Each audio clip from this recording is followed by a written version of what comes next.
इस सन्नाटे की भी एक अलग ही आवाज़ होती है, थोड़ी धीमी, थोड़ी डरावनी, थोड़ी थोड़ी अलग सी।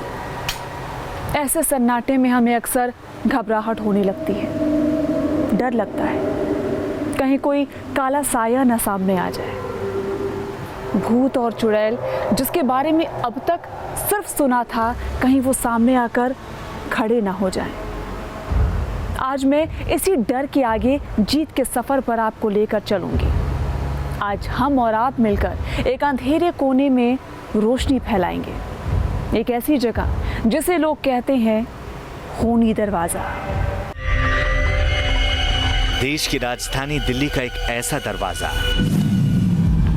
जिस पर हिंदुस्तान के 3 शहजादों की बेरहमी से कत्ल कर देने की इबारत दर्ज है।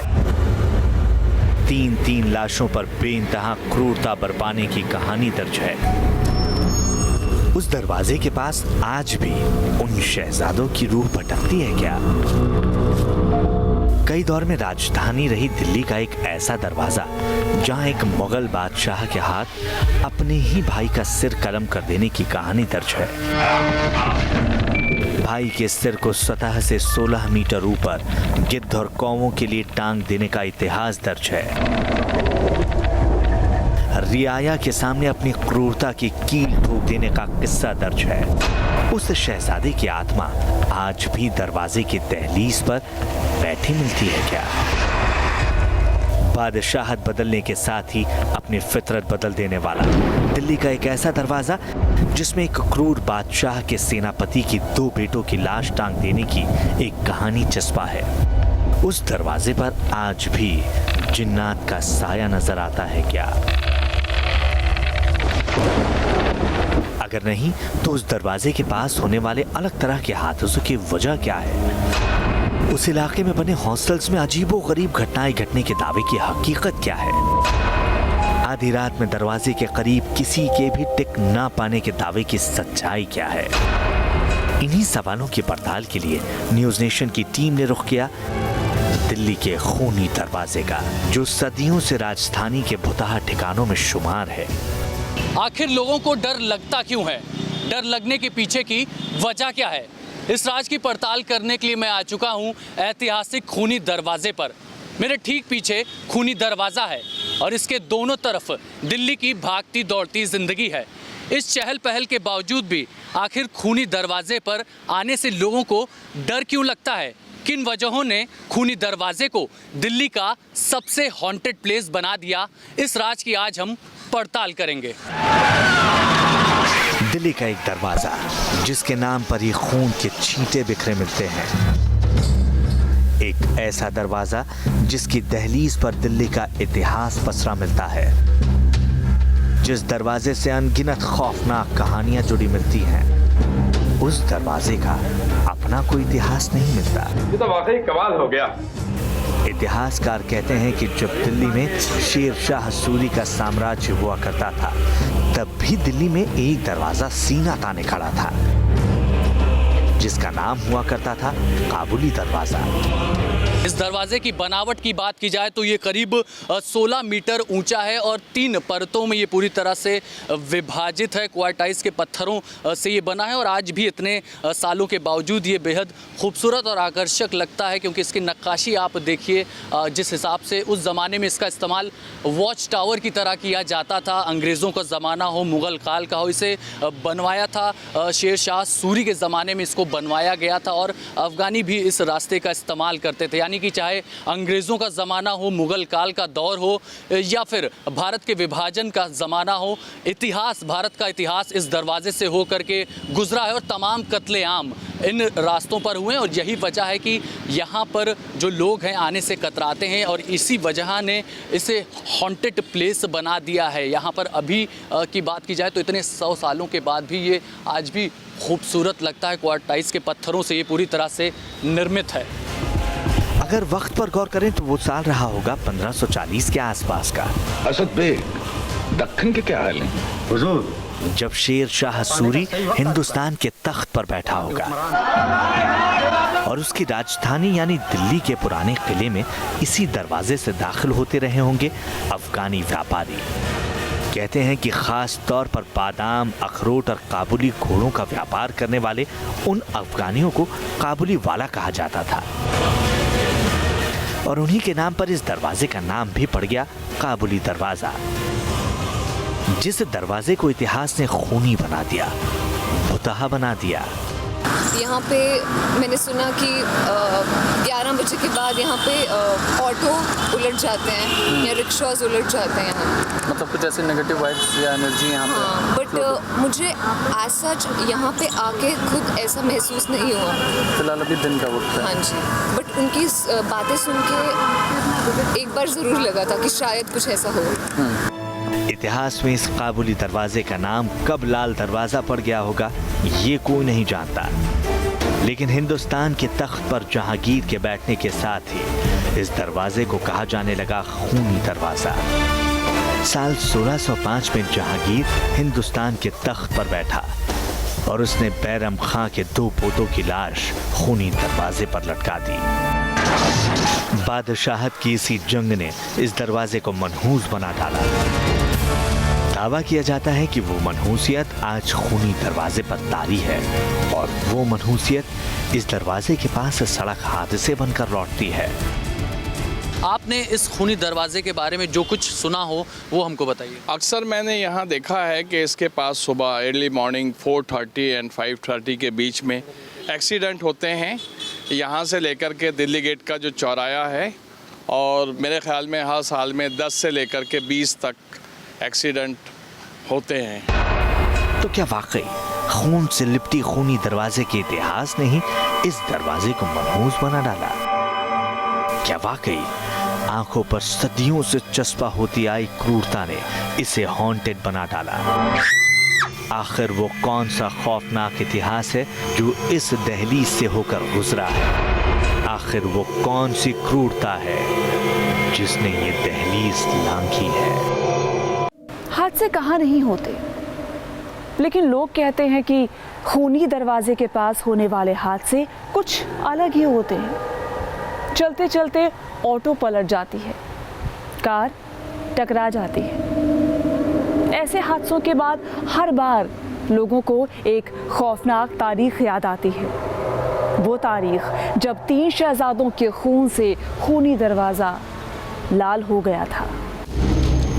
तब दिल्ली में बादल बरसकर थम चुके थे। चिलचिलाती गर्मी ने उमस की जगह ले ली थी। हवाएं शांत हो चली थी और देश की राजधानी दिल्ली मरघट में तब्दील हो चली थी। वो साल था 1857 की पहली जंग आजादी का साल, जब आजादी के दीवाने सीना तान कर अंग्रेजों से लड़े थे, लेकिन फूट और गद्दारी के आगे वो हार गए। इस जंग आजादी में हिंदुस्तान हार गया। अंग्रेजों ने लाल किले पर कब्जा कर लिया और तब दिल्ली की इसी सड़क पर अंग्रेजों का काफिला निकला था बहादुर शाह जफर को गिरफ्तार करने। हम तुम पर मुकदमा चलाएगा। भीतरघात और देशद्रोह से जर्जर बादशाह को अंग्रेजों को सरेंडर करना पड़ा। क्या तुम ये नहीं जानते कि हम पूरे हिंदुस्तान के बादशाह हैं? और उसके सरेंडर की तारीख इस खूनी दरवाजे की सबसे मनहूस तारीख बन गई। तब ऐसी चमचमाती सड़कें नहीं रही होंगी, गाड़ियों का काफिला ऐसे भागता नहीं रहा होगा, लेकिन तब भी खूनी दरवाज़ा यहीं पर मौजूद था। खूनी दरवाजे का इतिहास यहाँ पर साफ तौर पर लिखा हुआ है।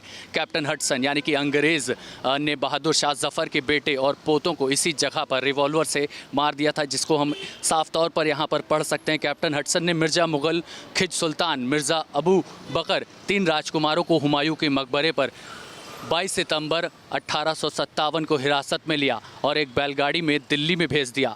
कैप्टन हडसन उनके पीछे आए और इस स्थान पर उन्हें मिले। चारों ओर बहुत भीड़ थी। इस भय से कि भीड़ कहीं राजकुमारों को मुक्त ना करवा दे, कैप्टन हडसन ने उनके ऊपरी वस्त्र उतरवा लिए और एक एक करके तीनों को गोली मार दी। तब से ये बताया जाता है कि उन राजकुमारों का साया यहीं पर मंडराता रहता है। अंग्रेजी फौज की 1857 की वो तारीख थी 22 सितंबर, जब दिल्ली के हुमायूं टॉम्ब पर गदर का उपसंहार लिखा जा रहा था। सुबह 8 बजे अंग्रेजी फौज का कमांडर होडसन 100 घुड़सवारों के साथ हुमायूं के मकबरे में छिपे बादशाह और शहजादों को गिरफ्तार करने पहुंचा। विलियम डेल रिम्पल की किताब आखिरी मुगल के मुताबिक इलाही बख्श ने तस्दीक कर दी थी कि बगावत के जमाने में मुगल फौज का नेतृत्व करने वाले तीनों शहजादे हुमायूं के मकबरे में मौजूद है। हालांकि उसने ऐसा करके खुद अपने नवासे अबू बकर के साथ गद्दारी की थी और बाद में उसे खुद अंग्रेजों ने भी दिल्ली का गद्दार कहा। यही गद्दारी मिर्जा मुगल, खिजर सुल्तान और अबू बकर की जिंदगी पर भारी पड़ी। तीनों को अंग्रेजी फौज के आगे सरेंडर करना पड़ा और वापस लाल किले लौटते समय हुडसन ने इसी खूनी दरवाजे के पास तीनों को रथ से उतरवा कर उनके कपड़े उतरवाए और फिर एक कॉल्ट रिवॉल्वर निकालकर तीनों को गोली मार दी, बिल्कुल करीब से, बेहद क्रूरता से, एक के बाद एक। कुछ लोग कहते हैं कि कैप्टन विलियम हडसन ने झूठ बोला था कि बहादुर शाह जफर के बेटों को बचाने के लिए इलाके के लोगों ने उसे घेर रखा था, जबकि हकीकत यह है कि उस वक्त आंदोलन समाप्त हो चुका था। मेरे ठीक पीछे जो पुरानी दिल्ली है वही अंग्रेजों की छावनी हुआ करती थी। वहाँ ना कोई विद्रोही सिपाही मौजूद था, ना ही शाही सिपाही। पुरानी दिल्ली को लूटा जा रहा था, बार बार लूटा जा रहा था, हर तरफ कत्लेआम हो रहा था। तो फिर आखिर हडसन को डर किस बात का था? उस वक्त के हालात बताते हैं कि तब इस दरियागंज इलाके में ना बादशाह था, ना बादशाह के समर्थक। बावजूद इसके हुडसन ने अपने रिपोर्ट में कहा कि उसे एक उन्मादी भीड़ ने घेर रखा था, इसीलिए उसे शहजादों को गोली मारनी पड़ी ताकि उसे भीड़ छुड़ा ना ले जाए। इतिहास चाहे कितना भी काला हो, इतना निर्दयी कभी नहीं रहा। हुडसन ने 3 शहजादों की लाशों से फिरोजे वाली अंगूठियां निकाली, उनके जड़ाऊ तलवारों पर कब्जा जमाया और उनकी नंगी लाशों को कोतवाली के सामने फेंक दिया गया। सबसे पहले जो जंग आज़ादी की पहली जंग 1857 थी, उसमें शामली से लेकर खूनी दरवाजे तक 35,000 उलमा इकराम को यहाँ पर लटकाया गया था। हर पेड़ के ऊपर एक आलिम था और खूनी दरवाज़ा एक ऐसा दरवाज़ा था, इसमें ज़िंदा लोगों को चुन दिया गया था।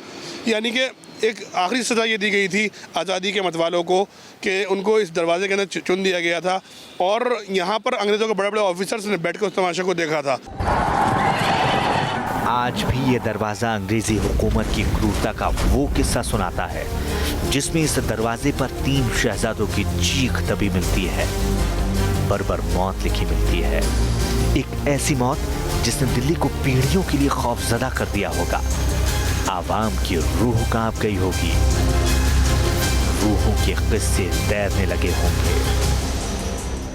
एक दरवाजे की सबसे खौफनाक खूनी हकीकत जाहिर है जब आप उस जगह पर मौजूद होंगे तो इस खूनी दरवाजे की हकीकत आपके जहन में तैरती रहेगी और जब धीरे धीरे अंधेरा गहराने लगेगा तो डर आपके अंदर बैठने लगेगा।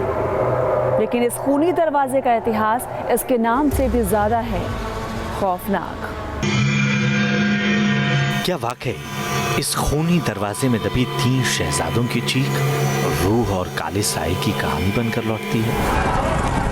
क्या वाकई अंग्रेज हुकूमत की क्रूरता, हजारों देशभक्तों की बेरहम हत्या ने इस दरवाजे को मनहूस बना डाला? इन्हीं सवालों के साथ हमारी तफ्तीश घूमी खूनी दरवाजे के खूनी इतिहास की ओर, जिसमें दिल्ली का रक्त रंजित शासन मिलता है, गद्दारी, अय्याशी और कत्लेआम मिलता है। जिस इतिहास में दिशा बदलकर खड़ा रहा है दिल्ली का खूनी दरवाजा। जिस तरह दिल्ली और दिल्ली के तख्त ने रंग बदले, उसी तरह रंग बदला इस खूनी दरवाजे ने भी। जो दरवाजा शेर शाह सूरी के पुराने किले में दाखिल होने का रास्ता दिखाता था, वो मुगलों के दौर में किले से बाहर निकलने का रास्ता दिखाने लगा, क्योंकि दरवाजा वही रहा, किला पुराने किले से लाल किला हो गया। अगर कुछ नहीं बदली तो वो थी दरवाजे की खूनी फितरत। जिस दरवाजे पर शेर शाह सूरी चोर, डकैतों और दगाबाजों को फांसी पर लटका दिया करता था, वो मुगल काल में सजा देने का सिंबल बन गया। और कुछ ऐसी ही सजा दी थी जहांगीर ने अपने सेनापति रहीम खां के बेटों को तख्त की टक्कर में बैरम खां के बेटे रहीम खां ने जहांगीर की जगह खुसरो का साथ दिया। इससे खफा जहांगीर ने रहीम खां के दोनों बेटों का कत्ल कर दिया और उनकी लाश इस खूनी दरवाजे पर लटका दी। जहांगीर ने रहीम खान के दोनों बेटों की यहाँ पर हत्या करवा दी थी और उनकी लाश को इसी जगह पर टांग दिया था। कई कई दिनों तक वो लाश इसी तरह यहाँ पर खूनी दरवाजे पर झूलती रही। लोगों में दहशत था, खौफ था। इलाके के लोग आते जाते गुजरते उस लाश को देखा करते थे, जिसे चील, कौवे और गिद्ध नोचा करते थे। और उसके बाद से ही इलाके के लोगों ने इस लाल दरवाजे का नाम खूनी दरवाज़ा कर दिया। तब से जो कोई भी यहाँ से आता है, गुजरता है, वो इसे खूनी दरवाजे के नाम से ही जानता है। तब तक इस दरवाजे का नाम लाल दरवाजा ही हुआ करता था, लेकिन जहांगीर की क्रूरता ने इसे नाम दे दिया खूनी दरवाजा। ये खूनी दरवाजा का एक और खूनी इतिहास था जो जहांगीर तक ही नहीं थमा। इस दरवाजे पर औरंगजेब ने भी अपनी क्रूरता की निशानियां छोड़ी। बेखौफ होकर कहो। औरंगजेब ने पहले अपने पिता शाहजहां को नजरबंद किया और फिर अपने बड़े भाई दारा शिकोह को मौत के घाट उतार दिया। इतिहास कहता है कि दारा शिकोह की पूरे शाहजहानाबाद में बेरहमी से पीट पीट कर परेड कराई गई थी। इसके बाद उसका सिर कलम कर दिया गया। दारा शिकोह के धड़ को हुमायूं के मकबरे में दफन किया गया और उसके सिर को इस खूनी दरवाजे पर लटका दिया गया। दारा का कटा सिर कई दिनों तक खूनी दरवाजे पर ही लटकता रहा। फिर उसे कुत्तों के सामने खाने के लिए फेंक दिया गया। दिल्ली के खूनी दरवाजे का इतिहास औरंगजेब काल से भी होकर के गुजरता है। दरअसल दिल्ली की सत्ता पर काबिज होने के लिए औरंगजेब ने अपने पिता शाहजहां को नजरबंद जब किया, तब अपने भाई दारा शिकोह का सिर कलम कराकर इसी खूनी दरवाजे पर लटका दिया था। वो हिंदुस्तान का सबसे कठिन दौर था। वो देश के खंड खंड होने का दौर था। दुनिया के सबसे बड़े कत्लेआम का दौर था। उसी दौर में दिल्ली का खूनी दरवाजा एक बार फिर इंसानों के खून से लाल हो उठा था। हिंदुस्तान के बंटवारे का इतिहास कहता है कि 1947 में इंसानों की अदला बदली में दिल्ली का ये आम रास्ता भी खून खराबे का गवाह बना। हजारों लोगों को यहीं पर मौत के घाट उतार दिया गया। आज की तारीख में वो खूनी इतिहास इस दहलीज के पार बार बार निकलता है। दिल्ली के इस इलाके में रहने वाले लोग कहते हैं कि उन्हें साए का एहसास हर वक्त होता है, हर दिन होता है। खूनी दरवाजे के पास में ही हमारा जो हॉस्टल है और वहाँ तक भी नेगेटिव वाइब्स फील होती है कभी कभी। जैसे कई बार रात को हम वॉशरूम जाने के लिए जाते हैं तो कई बार क्या होता है, जैसे कुत्ते भौंकते हैं, बिल्लियाँ एकदम से रोने लग जाती है और एकदम से सामने जैसे कबूतर टाइप में कुछ आ जाता है, वो एकदम से गायब हो जाता है। कुछ ब्लैक, जैसे हमारा 3rd फ्लोर पे रूम है तो एकदम से कुछ नीचे से आता है, सामने की तरफ यूँ मेरी तरफ आता है, फिर वो एकदम से गायब हो जाता है। ऐसी रात को मतलब सोते हुए कूलर चल नहीं रहा है, उसके ऊपर वो रखा हुआ है ग्लास, वो एकदम से गिर जाता है। ऐसे कुछ नेगेटिव एनर्जी। हाँ जी, हमारे हॉस्टल में हमने कई बार फील किया है कि कुछ है। हम लोग रात को बाहर कॉरिडोर में कोई घूम भी नहीं रहा होता, फिर भी ऐसा लगता है कि शायद कोई बाहर है। और रात को शायद हम लोग कई बार सो रहे होते तो हमें लगता है कि कुछ है हमारे रूम में, ऐसा कई बार फील होता है। और जो मतलब रूममेट्स हैं वो कई बार बोलते हैं कि हमें डर लग रहा है, वो रात में अपने आप ही एकदम से कांप जाते हैं बहुत जल्दी से। वो कई बार ऐसा फील हुआ है। अगर यहाँ से कई बार हम लेट हो जाते हैं तो हम यहाँ से आना प्रेफर नहीं करते, हम दूसरे गेट से जाना शुरू। दावों और सवालों की पड़ताल हमें पैरानॉर्मल एक्सपर्ट के पास ले जाने वाली थी। न्यूज़ नेशन की टीम को उस खूनी दरवाजे के पास पूरी रात बितानी थी, जिस दरवाजे के पास रात के अंधेरे में टिक पाने की कोई हिम्मत तक नहीं कर पाता। और एक लंबा सा खूनी इतिहास देख चुके उस दरवाजे पर पैरानॉर्मल एक्सपर्ट को कुछ एबनॉर्मल नजर आने वाला था। कुछ दिखाया है कि जैसे कुछ हलचल हुई, जैसे कोई चीज बदली है अभी। तो क्या वाकई खूनी दरवाजे के पास रूहें भटकती हैं? तो क्या वाकई दिल्ली की दहलीज पर काले साए अपनी मौजूदगी का इशारा करते हैं? रात होते ही दिल्ली के लोग अपना रास्ता बदल लेते हैं, खूनी दरवाजे के पास जाने से कतराते हैं। कहते हैं खूनी दरवाजे की दहलीज पर रात के वक्त कोई नहीं टिक पाता। कोई अनजानी सी ताकत उन्हें दूर भगाने लगती है।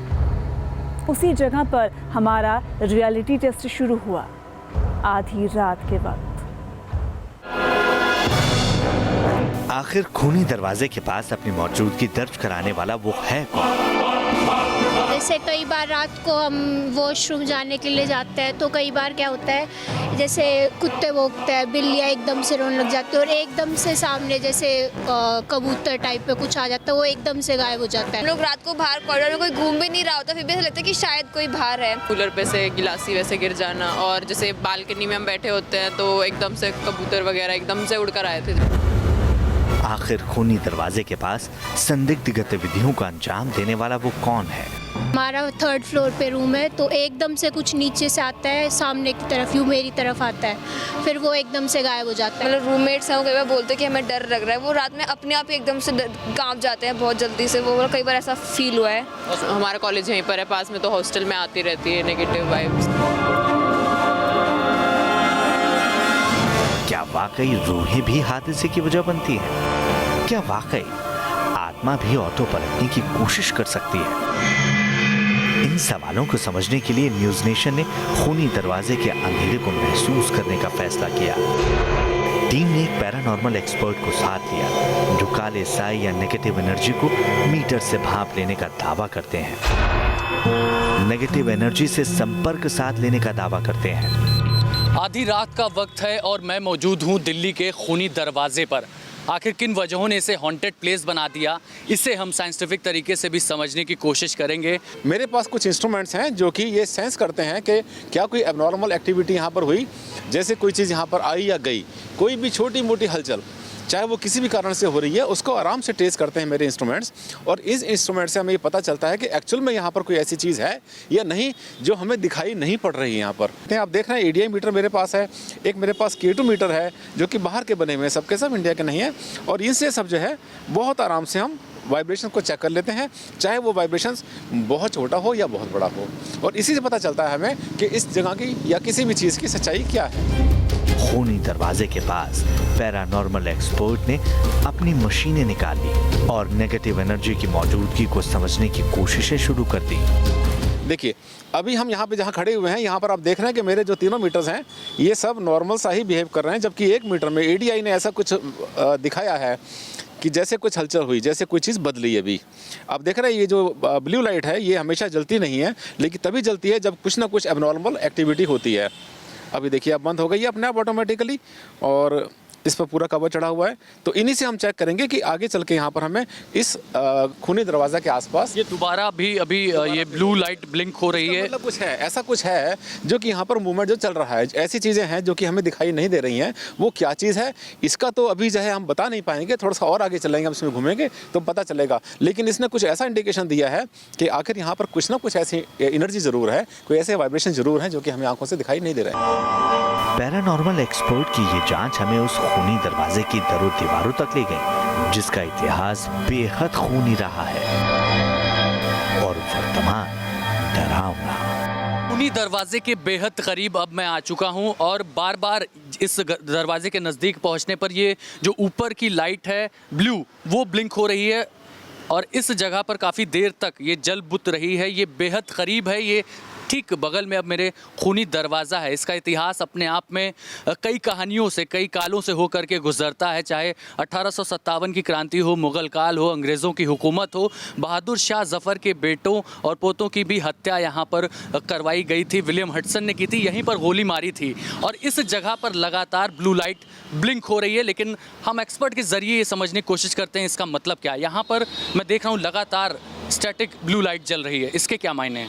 अब जैसे हमने अब देखा आपने अभी ये ब्लू लाइट जली थी, अब हम ज़रा सा इससे कम्युनिकेट करने की कोशिश करते हैं, हम ये जानने की कोशिश करते हैं यहाँ पर कोई चीज़ है या पहले ये बताइए आमतौर पर इतना ज़्यादा ब्लू लाइट आपने नहीं जलती? नहीं, ऐसा नहीं होता कि ये ब्लू लाइट ऐसे बिना किसी रीज़न के जल जाए। आखिर कोई ना कोई तो कारण है अभिषेक जी जिसकी वजह से ये लाइट जल रही है। आप हम ये भी इंस्ट्रूमेंट हमारे पास काफ़ी देर से हमारे हाथ में, इसको लेके घूम रहे हैं हम लोग और ये इंडिकेशन पीछे कहीं नहीं आया, जो जगह खाली थी वहाँ पर कहीं नहीं आया, लेकिन यहाँ पर ये इंडिकेशन आ रहा है जैसे कुछ हलचल हुई, जैसे कोई चीज़ बदली है। अभी एक्सपर्ट दावा कर रहे थे कि उनकी मशीनें बता रही थी कि इस भूत या ठिकाने पर सब कुछ ठीक नहीं है। मशीनों से नेगेटिव एनर्जी टकरा रही थी। अब अपनी मौजूदगी दर्ज करा रही थी। हम क्या करते हैं कि इन लाइट्स के ज़रिए इनसे कम्युनिकेट भी करते हैं कि अगर जैसे हम ये क्वेश्चन करते हैं कि यहाँ पर कोई ऐसी एबनॉर्मल चीज़ है जो हमें दिखाई नहीं दे रही है, तो प्लीज़ ब्लू लाइट से ब्लिंक करें, ब्लू लाइट से ब्लिंक करें। और अगर हमारे कहने से लाइट ब्लिंक करती है, इसका मतलब यहाँ पर कुछ ना कुछ हो सकता है। अभी ये जल बुझ रही है। हाँ, अभी यहाँ पर ये जल बुझ रही है, अभी फिर उसके बाद चली गई। अगेन हम क्वेश्चन करते हैं, ये देखिए कोई चीज़ है जो अपनी प्रेजेंस दिखाने की कोशिश कर रही है, पर ये एक्चुअल में क्या चीज़ है? सिर्फ वेदर है या आसपास की डिस्टर्बेंस है या कुछ भी है? क्या यहाँ पर कोई ऐसी एबनॉर्मल एनर्जी है जो हमें दिखाई नहीं दे रही है? इफ़ यस, तो अपनी ब्लू लाइट से हमें ब्लिंक करके दिखाइए कि यहाँ पर कोई ऐसी एनर्जी है जो हमें दिखाई नहीं दे रही है। ये देखिए, एक बार दो बार जैसे ब्लिंक हुआ, अब ये स्टैटिक यहाँ पर फिर से हो गई है। फिर रिक्वेस्ट करते हैं उसी एनर्जी से जो यहाँ पर थी कि अगर यहाँ पर कोई ऐसी एबनॉर्मल एनर्जी है जो हमें दिखाई नहीं दे रही है, तो अपनी ब्लू लाइट से हमें इस मीटर में ब्लिंक करके दिखाइए।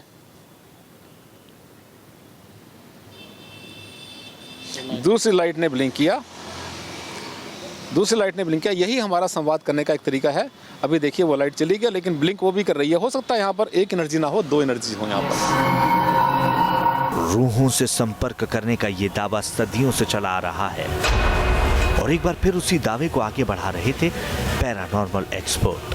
इसका इतिहास ये बताता है, मैं आपको थोड़ा नज़दीक से समझाने की कोशिश करता हूँ। ये खूनी दरवाजे का ये अपना इतिहास है। कैप्टन हडसन ने यहाँ पर जो बहादुर शाह जफ़र के बेटे और पोते, उनकी हत्या करवाई थी। 1857 की ये बात है और उसके बाद से ही यहाँ पर जो लोग हैं आने जाने से कतराने लगे, इलाकों के लोगों में दहशत फैल गई। इसका मतलब कुछ ऐसी एनर्जी जहाँ पर ज़रूर है जो कि हमें दिखाई नहीं दे रही है। ये दिल्ली का वो हिस्सा है जहां से 24 घंटे इंसानों का गुजरना जारी रहता है। तेज रफ्तार गाड़ियां शोर मचाती भागती हैं, तो इस दरवाजे पर कभी सन्नाटे का नामो निशान नहीं होता। और उसी भूतिया ठिकाने पर न्यूज नेशन ना सिर्फ पैरानॉर्मल एक्सपर्ट के साथ उतरा था, बल्कि साथ उतरा था मनोवैज्ञानिक के। मकसद था ये समझ पाना कि आखिर किसी हॉन्टेड प्लेस में दिमाग क्या कहता है। जिन काले सायों को किसी ने देखा ही नहीं, उनसे इंसानों को डर क्यों लगता है? भूत प्रेत के किस्सों का आधार क्या होता है? एक्सपर्ट ने कहा यहाँ कोई काला साया नहीं है। फिर एक्सपर्ट ने ही कहा उन्हें यहाँ किसी काले साए का वजूद महसूस हो रहा है। तो क्या रूहें बात भी किया करती हैं? देखिए इस रियलिटी टेस्ट में क्या हुआ आगे। एक दावा जो कह रहा था कि खूनी दरवाजे में सब कुछ ठीक नहीं है। एक दावा जो कह रहा था कि खूनी दरवाजे में दो रूहें दस्तक दे रही हैं, अपनी मौजूदगी दर्ज करा रही हैं। उन्हीं दावों के साथ पैरानॉर्मल एक्सपर्ट की जांच आगे बढ़ी, जो जांच कह रही थी कि यहाँ के ईंट पत्थर ही नहीं, जमीन भी एबनॉर्मल होने का संकेत दे रही है। खूनी दरवाजे के पिछले हिस्से की तरफ अब हम अपनी पड़ताल को आगे बढ़ा रहे हैं और इन तमाम मीटर के ज़रिए समझने की कोशिश कर रहे हैं कि क्या वाकई यहाँ पर आज भी कोई ऐसी परछाई, काला साया या नेगेटिव वाइब्स मौजूद है। तो इसको इस मशीन के ज़रिए समझते हैं। हमारे साथ पैरानॉर्मल एक्सपर्ट भी लगातार बने हुए हैं। इस जगह पर ये संदेह हो रहा है इस मीटर के ज़रिए कि ज़मीन की तरफ कुछ ऐसी सिग्नल मिल रहे हैं, रिसीव हो रहे हैं इसमें से।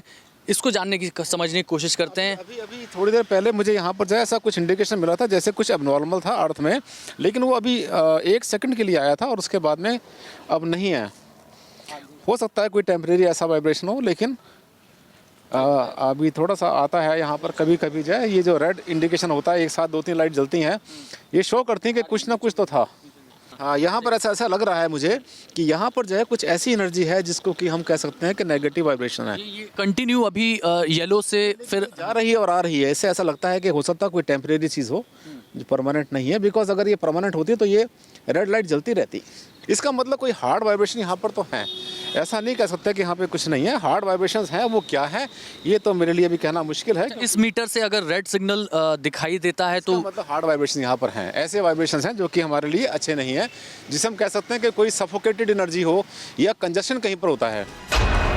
खूनी दरवाजे की तफ्तीश दरवाजे के पिछले हिस्से में घूमी और इसी के साथ पल पल बदलता गया मनहूस दरवाजे का मिजाज भी।